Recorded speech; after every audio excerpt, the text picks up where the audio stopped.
আটকা ছিলেন কয়দিন? 5 মাস হয়ে গেল, 1 মাস ফাঁকে ফাঁকে রাখছে, 4 মাস হলো আটকা রাখছিল। ওনার নাম কি?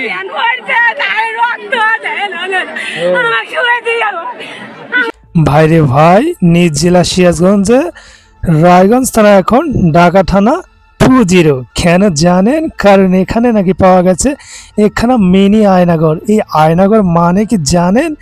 আয়নাঘর নিজেকে দেখলে হয়তো নিজেকে ভয় পাইবেন, কারণ ভেতরে যা হয় শুধু নেটফ্লিক্সের টিলার সিরিজেই দেখা যায়।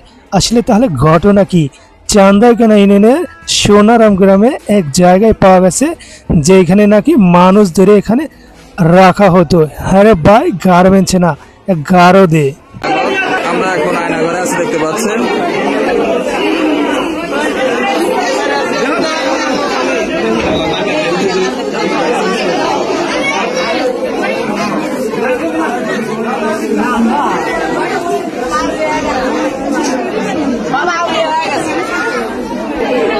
তাও আবার শুধু ফ্রি হোস্টেল না, কিডনি বিক্রি, জমি লিখে নেওয়া, চাঁদা আদায়, 1 অফার। ভাইরে, এক ভুক্তভোগী 75 বয়সের আব্দুল জব্বার সাহেব, উনি ছিলেন এই আয়নাগরের গেস্ট অফ অনার। গত 6 মাস যেখানে ছিলেন সেখানে কোনো ফেসবুক ট্রেক ইন না ছিল কোনো টিকটক ভিডিও। ভাই, উনি যে বাইরে আসতে পেরেছেন সেটা সাইড মিশন পাস করার মতো ব্যাপার। উনি আর শিল্পক্ষেত্রের নামে 5 থেকে 6 দিন কাঁচি দিয়ে কুড়িয়ে মাটি এমনভাবে পালাইছেন মনে হয় প্রিজন ব্রেক সিরিয়াল এদের দেখে বানানো হয়েছে।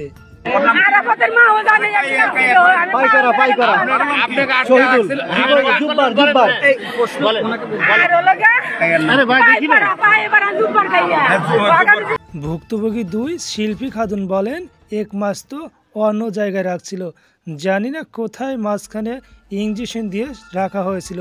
বুঝতেই তো পারছেন ভাই, ঔষধের দোকান আর কিডনির বেচা সেন্টার দুটাই এক জায়গায়।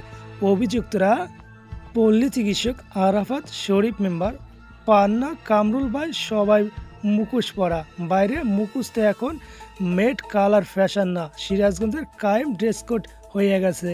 বাড়ির মালিক এই ঘটনাস্থলটা নাকি সুমন শেখ নামে এক ভাইয়ের বাড়ির নিচতলা এই আয়নাঘরে গুহা বানাইয়া আরাফাত নামে ডাক্তার ভাইকে দেওয়া হয়েছে।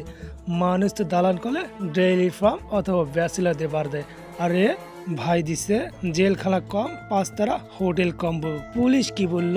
ওসি আসাদ সাহেব বলেন, অনেক লোকজন আইছে কিন্তু বলছে পারতেছি না, মনে হচ্ছে উনি লাইভ শো দেখতে ব্যস্ত। আর পুলিশ সুপার ফারুক হোসেন ভাই তো একেবারে প্রফেশনাল।